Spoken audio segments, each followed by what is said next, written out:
Test ക്രിക്കറ്റിൽ ഇന്ത്യക്കായി പോരാടാൻ ഇനി കിങ് കോഹ്ലി ഉണ്ടാവില്ല. ഇന്ന് ഉച്ചയ്ക്ക് 12 മണിയോടെയാണ് അന്താരാഷ്ട്ര ക്രിക്കറ്റിൽ നിന്നും വിരാട് കോഹ്ലി വിരമിക്കൽ പ്രഖ്യാപിച്ചത്. ഇൻസ്റ്റാഗ്രാമിലൂടെയാണ് പ്രഖ്യാപനം. ടെസ്റ്റ് ക്രിക്കറ്റിൽ ഞാൻ ആദ്യമായി ബാഗി ബ്ലൂ ധരിച്ചിട്ട് 14 വർഷമായി. സത്യം പറഞ്ഞാൽ ഈ ഫോർമാറ്റ് എന്നെ എങ്ങോട്ടൊക്കെ കൊണ്ടുപോകുമെന്ന് ഞാൻ ഒരിക്കലും സങ്കല്പിച്ചിരുന്നില്ല.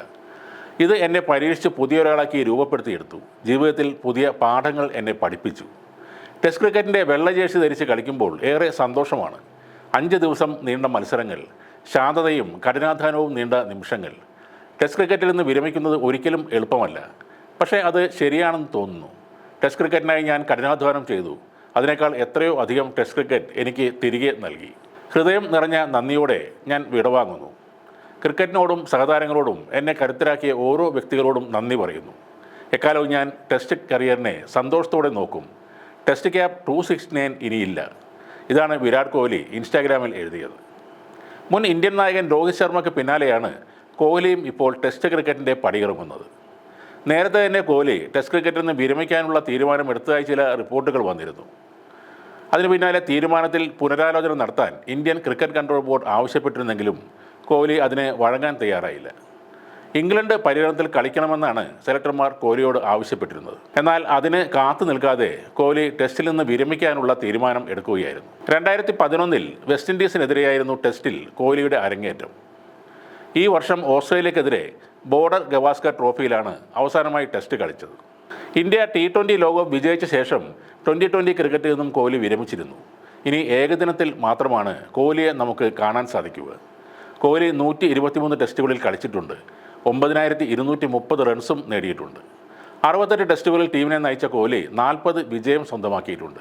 ഇന്ത്യയെ കൂടുതൽ വിജയത്തിലേക്ക് നയിച്ച ക്യാപ്റ്റനാണ് കോഹ്ലി.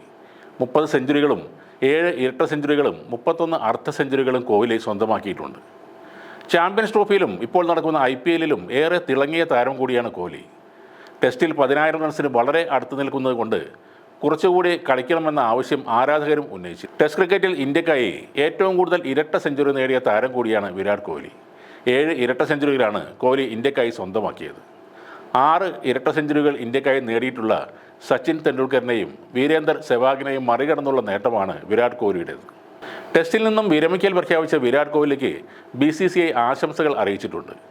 ഒരു യുഗം അവസാനിക്കുന്നു, എന്നാൽ വിരാട് കോഹ്ലിയുടെ പാരമ്പര്യം എന്നേക്കും നിലനിൽക്കുമെന്നാണ് BCCI സോഷ്യൽ മീഡിയയിൽ കുറിച്ചത്. എല്ലാം കൊണ്ടും ഇന്ത്യൻ ക്രിക്കറ്റിനും ലോക ക്രിക്കറ്റിനും തീരാനഷ്ടമാണെന്നും എന്നാൽ യുവതലമുറയ്ക്ക് അവസരം കൊടുക്കാനുള്ള അദ്ദേഹത്തിൻ്റെ തീരുമാനത്തെ ബഹുമാനിക്കുന്നുവെന്നും മറ്റൊരു പോസ്റ്റിൽ BCCI പറയുന്നു. കളിയിലെ മികവിനോടൊപ്പം തൻ്റെ രോഷവും വികാരങ്ങളും എല്ലാം ക്രിക്കറ്റ് മൈതാനത്ത് പ്രകടിപ്പിച്ച ഒരു ആൾ കൂടെയാണ് വിരാട് കോഹ്ലി. പലപ്പോഴും എതിർ ടീമിലെ കളിക്കാരുമായി വഴക്കിട്ടിരുന്നു കോഹ്ലി. എന്നാൽ ആ മത്സരം കഴിയുന്നവരെ അതെല്ലാം മറന്ന് അവരുമായി അടുത്ത സൗഹൃദത്തിലാകുകയും ചെയ്യും. IPL നടക്കുമ്പോൾ സൂര്യകുമാർ യാദവുമായി ഒരിക്കൽ നല്ല വഴക്ക് നടന്നിരുന്നു. എന്നാൽ പിന്നീട് ഇന്ത്യൻ ടീമിലെ ഏറ്റവും അടുപ്പമുള്ള സുഹൃത്തുക്കളായി മാറിയിരുന്നു കോഹ്ലിയും സൂര്യയും. അഫ്ഗാനിസ്ഥാൻ്റെ താരം നൂർ അഹമ്മദുമായും കൊമ്പുകോർത്ത കോഹ്ലി പിന്നീട് അദ്ദേഹത്തിൻ്റെയും പ്രിയപ്പെട്ട താരമായി മാറി. കിങ് കോഹ്ലി ടെസ്റ്റിൽ നിന്നും വിടവാങ്ങുമ്പോൾ മഹാനായ ഒരു കളിക്കാരനെ മാത്രമല്ല ടീം ഇന്ത്യക്ക് നഷ്ടമാകുന്നത്. കളിക്കളത്തിൽ ഏറ്റവും അഗ്രസീവായ സഹകളിക്കാരിൽ എനർജി നിറക്കുന്ന ഒരു പോരാളിയെയാണ് കളം ഒഴിഞ്ഞു പോകുന്നത്.